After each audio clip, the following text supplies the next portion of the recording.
Va. Grabando. ¿Cuándo van a instalar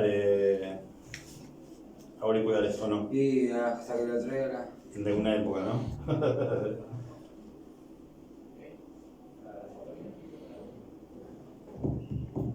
¿Ves ahí en la cámara?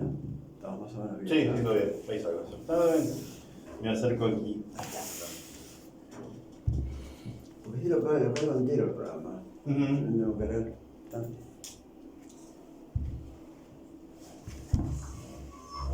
Ahí, ¿qué hace? Un minuto.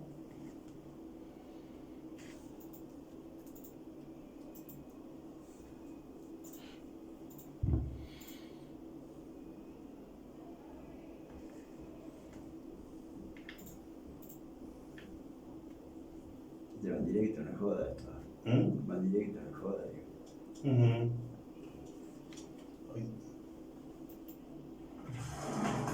Llévanos a donde quieras. Bájate nuestra app gratis desde tu Play Store. Búscanos como Cultura Lomas Radio y escúchanos desde el celu o la tablet. Forma parte de la nueva comunidad de contenidos digitales culturales de Lomas. Búscanos en Facebook, Instagram y Spotify como Cultura Lomas Radio. Seguimos.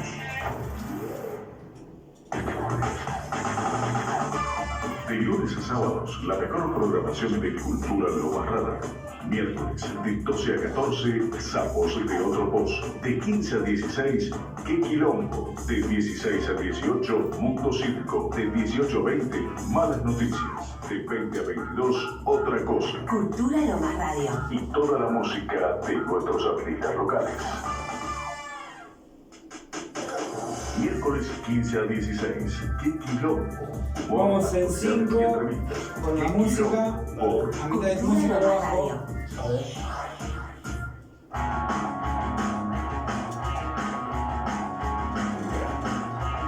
Uno, dos, tres, aire.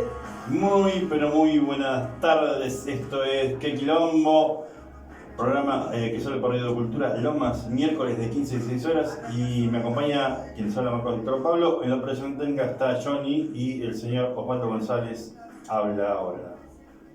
Encantado, buenas tardes para todos nuestros oyentes.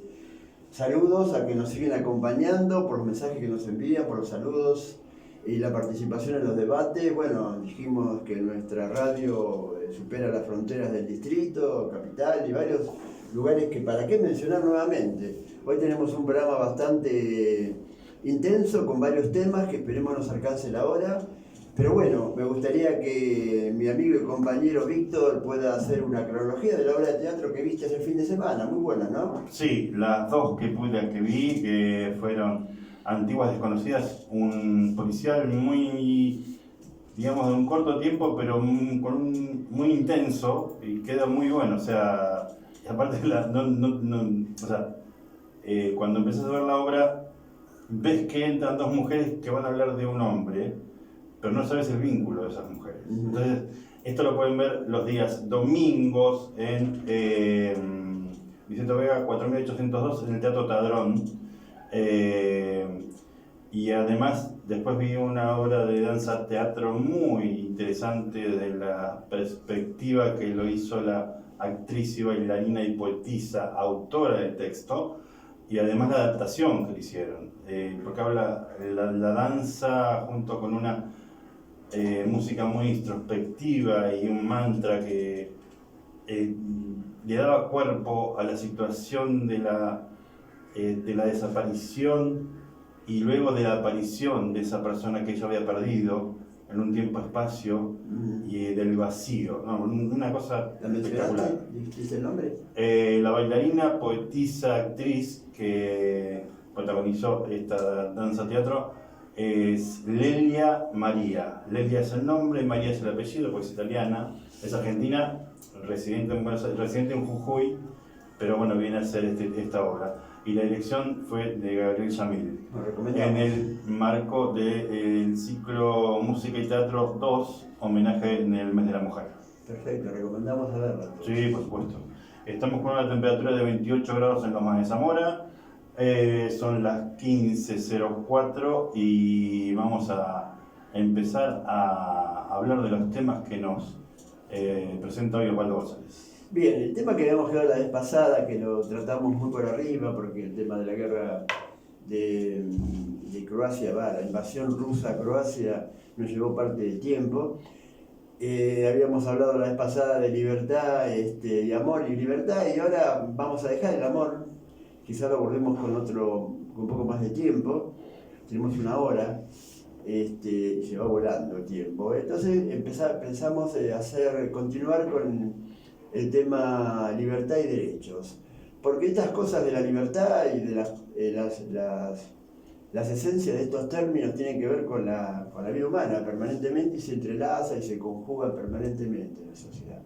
Entonces, cuando hablamos nosotros de libertad, yo me di el gusto, después de haber repasado varios filósofos, hoy antes de venir al programa, ya leídos evidentemente, habíamos dicho la vez pasada que la palabra amor y la palabra libertad también es una palabra no aún de todo definida, digamos, no está claro bien. Libertad hasta ciertos puntos, creo yo, entiendo yo. Sí. O sea, mi manera de opinar, ¿no? Sí, lo como nosotros hablamos del concepto de libertad y luego vemos si la libertad existe o no existe, ¿no? Exacto, eso también es interesante. Entonces, obvio, Lacan dice que no existe la libertad, como cuando dice que... Y apoyo esa moción, Perfecto, cuando dice que hacemos el amor, no hacemos el amor.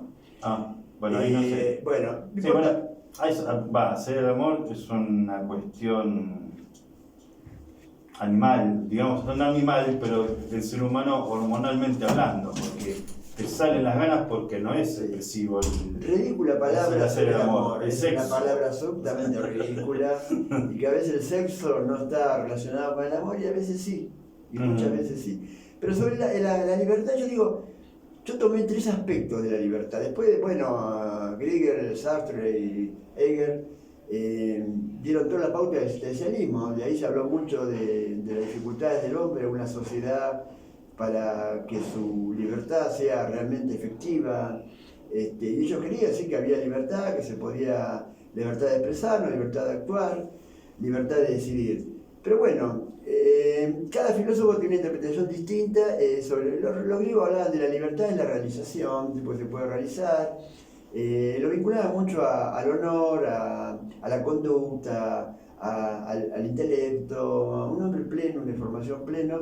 Rousseau hablaba de la libertad desde el punto de vista del derecho, cuando fue el padre ideológico de la Revolución Francesa, ¿no? Que después vino con la guillotina de Robespierre, pero... Sí, sobre eso, acá tenemos libertades, hoy por hoy, y también las hubo en otros tiempos con un poco de represión y demás. Pero yo creo que hoy por hoy, digamos, de hace 40 años tiene la democracia casi, digamos que el ámbito político te deja protestar, pero porque no te da orilla, básicamente. Bueno, de eso vamos a hablar ahora, de eso poco vamos a hablar. O sea, tenemos el claro ejemplo de ayer con el acampe del 9 de julio. Sí. O sea, te dejan así acampar, hacer lo que quieras, Sí. Total, Sí, bueno, es libre. pues pero una cosa, cuando nosotros hablamos, para hablar de recuperar la grieta, ¿no? Cuando hablamos de república, ¿qué decimos cuando decimos para defender la república? O cuando hablamos para defender los derechos, en ambos lados la interpretación de esos dos términos son muy abstractos. Cada uno entiende, de acuerdo a su característica y su formación y su personalidad y su historia, distinta interpretación de la república y de derecho. Uno sabe en general, los libros te pueden decir lo que es la república, la visión de poder, lo que es los derechos, que la gente tenga derecho a vivir, a trabajar, a educarse.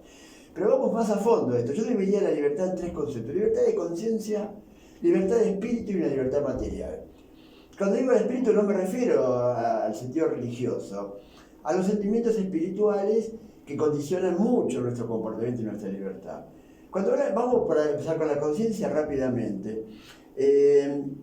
Nosotros, digamos, la libertad de elegir, la libertad de pensar con libertad, la libertad de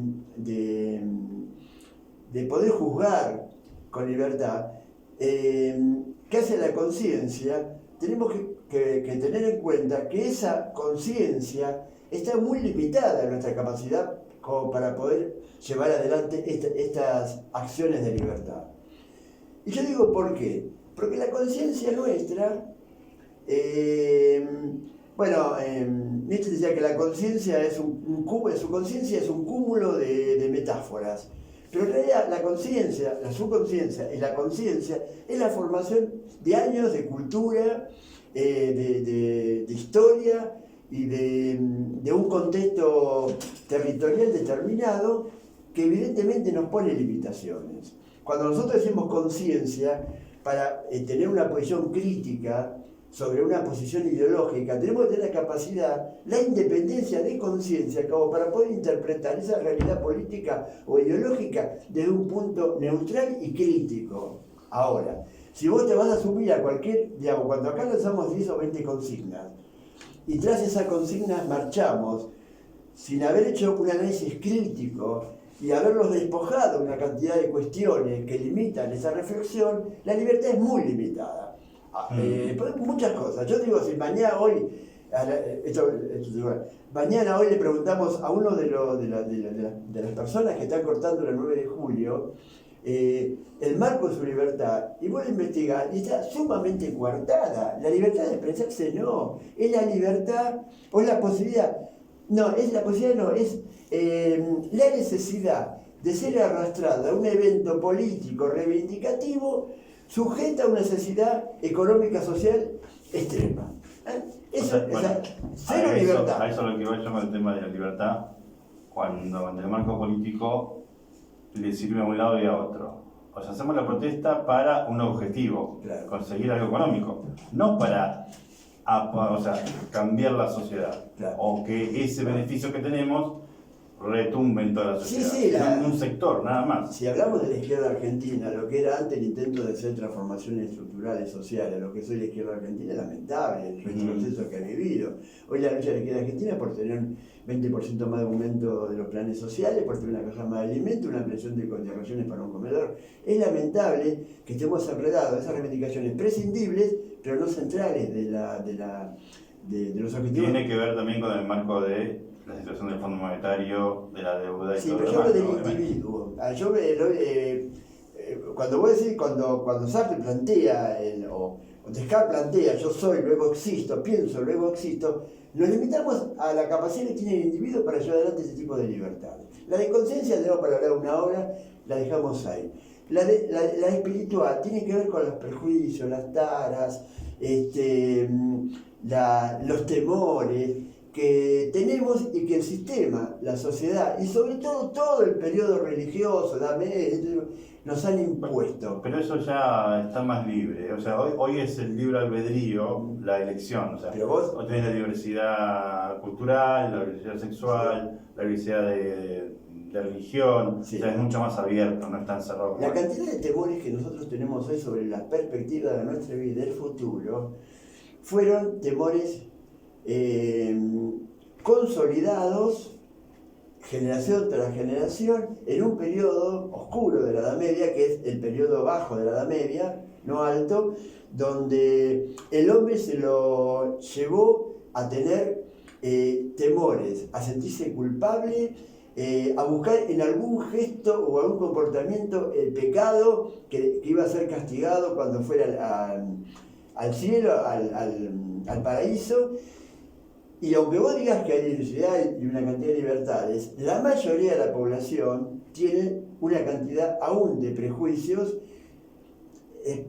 manifiestos o ocultos que la limitan en su capacidad para ser libre en el orden espiritual.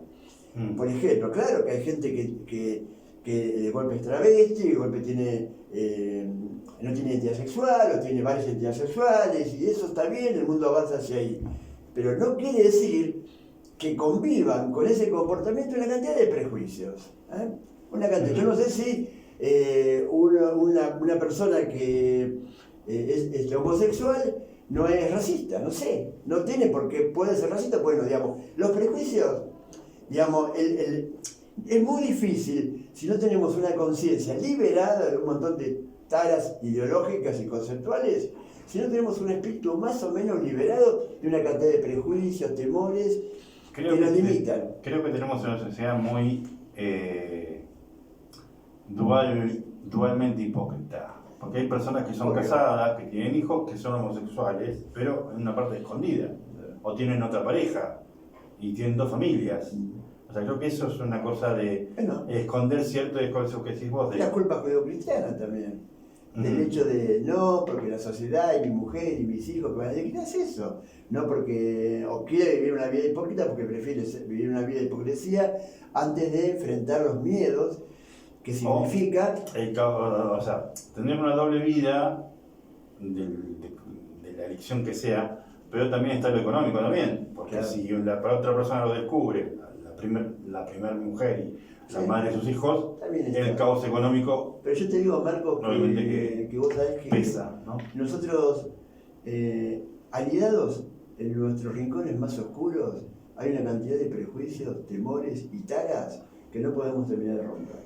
Sí, Y pero si vos- lo instalan en la familia, o sea, por lo menos en mi caso, los vecinos y la familia que se rodea de esos comentarios que, ay, pero que tenés que cuidar que tu hijo no haga esto, que tu hija no haga lo otro, que papá. Hoy no tanto, pero antes. No, era- no tanto, pero todavía hay muchas excepciones. Y el tercer nivel es el material, para no cansar con esto. Claro, obviamente. El material es el concreto, el que tiene que ver con que cómo vos podés ser libre si tenés que concentrar la mayoría de tu tiempo en llevar un sustento a la mesa familiar.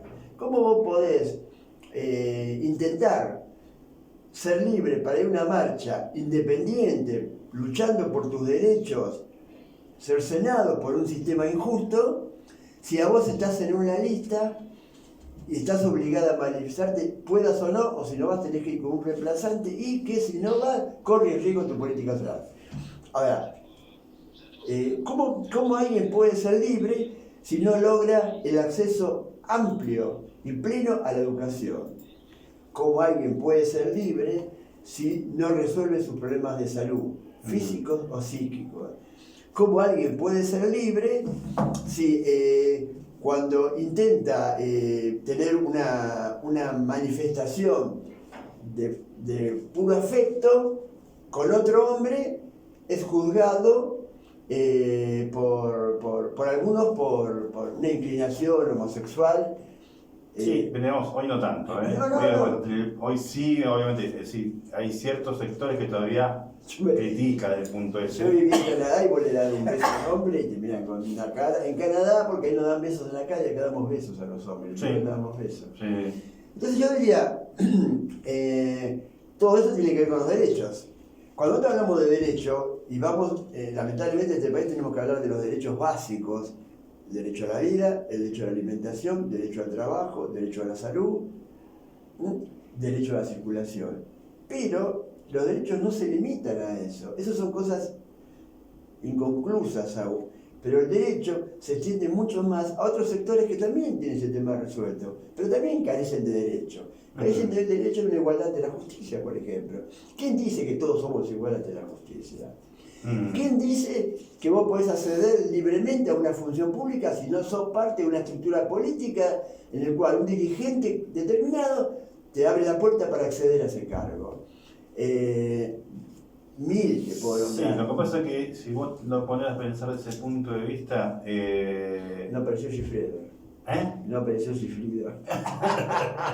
Bueno, pero si usted habla de ese punto, yo tengo que decirle que no es así, porque yo en mi situación de organización del mal, digámoslo así, es muy diferente, ahí mando yo, y yo dispongo quién está y quién no. Es más o menos parecido, ¿no? A lo que usted te está diciendo. Claro, si yo quiero entrar a tu organización del mal, tengo que ser amigo tuyo para poder acceder a algún lugar de construcción en esa organización del mal del quinto subsuelo del Congreso. Sí, porque yo soy stalinista, o sea, yo sigo la doctrina Stalin, Claro, ¿se claro. da cuenta? Sí. O si no, no estaría donde estoy. Sí, claro. Pero bueno, Sigfrido se mete así, sale de la nada.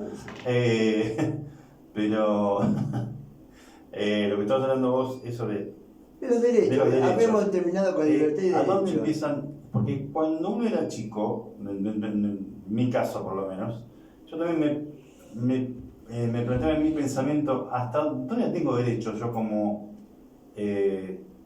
menor de reclamarle a mi madre ciertas cosas que hacía y que a mí no me parecían que estuvieran bien o estuvieran mal. O sea, hoy los derechos del niño, no sé si se respetan bastante porque los chicos tienen más derechos que nosotros que antes, ¿no? O sea, antes vos le levantabas la voz a tu madre y te mandaban a escribir 100 veces no debo y no salías el fin de semana. Hoy eso no ocurre. No ocurre. Entonces, ¿hasta dónde realmente una pareja piensa en los derechos del niño que va a nacer en pos del futuro? Es una pregunta que te hago, ¿no? Sí, sí. Si la familia piensa en el niño que va a nacer en pos Sí. del futuro, no. No. Nadie piensa. Yo lo que te digo es que cuando la conciencia no tiene los elementos para juzgar, o para juzgar las acciones que uno va a llevar adelante, predomina la voluntad, y la voluntad es racional, irracional. La voluntad es ese impulso que sentimos, irracional, como el 90% de nuestros comportamientos, el 80, 70, si no quiero, para no exagerar, es irracional, producido por la voluntad. ¿Por qué? Porque la voluntad es la que tironea más fácil. Por ejemplo, vos de golpe, no sé, tenés la voluntad ¿qué te puede hacer? Bajar a tomar un café. Vos no pensaste, voy a tomar un café, hay una cantidad de elementos que te llevan a eso. Me refiero a una cosa sencilla, pero la voluntad predomina en todo. Entonces, los sentidos arrastran a la voluntad. Vos en general aplicás la racionalidad sobre ese hecho después de producido. Cuando vos estás con una chica y ves que hay condiciones para dar un beso, vos no haces un proceso racional de ese proceso. Ahora tenés mucho cuidado con encontrar un beso, que te verdad. Entonces, la conciencia es arrastrada por la voluntad, influenciada por los sentidos. Ahora, si uno acumula elementos para poder comprender cada cosa que nos sucede, es muy difícil ese tema, uno puede actuar con un mayor grado de libertad. Cuando Lacan decía que no somos libres, que no somos libres. A ver, vos cuando te levantás a la mañana, ahora no hay tiempo para hacer un recorrido de lo que haces, vos vas a fijarte que el 90% del recorrido de lo que está condicionado por algo que no sos vos. Vos te levantas, o sea, en mi caso, me levanto a las 5 de la mañana, entro a las 6, salgo a las 14 y después de las 14, digamos, soy libre porque no tengo que seguir trabajando. Si tengo que seguir trabajando, Claro. o sea, hay una rutina que Claro, no es libertad. Vos cuando viniste acá, como yo tampoco, no nos pusimos a pensar cómo organizamos el proceso de la radio, los 5 minutos, No, 10 minutos, no lo hacemos. Digo, no es que hay que vivir así, pero Schopenhauer, que es uno de los filósofos maestros de Nietzsche, plantea, y ya terminamos con el tema, se nos acaba el tiempo, plantea que es imposible vencer a la voluntad, por eso sugiere el nirvana, es una profunda, tiene influencia budista, una profunda concentración hacia adentro para no sentir nada, es la única forma de lograrlo, o el suicidio, decía él, no hay otra forma. Ah, bueno, por eso yo el otro día te decía de la psicología positiva, de que los psiquiatras y los psicólogos recomiendan tener una psicología positiva en la vida para continuar. Sí. Es como Harvard, ¿viste? Harvard dice, aunque todo esté mal, seguir para adelante. Sí, seguro, sí, no. ¿Se entiende? Me hace acordar a ese trabajo que hay, o esos escritos, dice cómo ser un líder. Claro. Cómo llegar a ser un líder en la empresa, para manejar el Pisando al otro, personal. o sea, antes se utilizaba eso, pisar al otro, trepar hasta que vos llegues a la cúspide. Claro. El tema es mantenerte, Claro. no solamente llegar a la Tema cúspide. mantenerlo. Señor, ¿tenemos tema musical ya marcado por usted? Sí, tenemos un temita ahí que vamos a ir poniendo. Vamos a hacer una entrevista a Nicolás desde Boston, que es un especialista en cripto. Es un tema que yo quiero ir metiendo de a poco también, porque es un tema del futuro. Y que él es ingeniero y que sabe mucho y tiene una empresa alrededor de esta problemática. Una lista de 15 minutos. Son las 15:23 minutos, tema musical en Qué Quilombo. No te paras, seguir escuchando.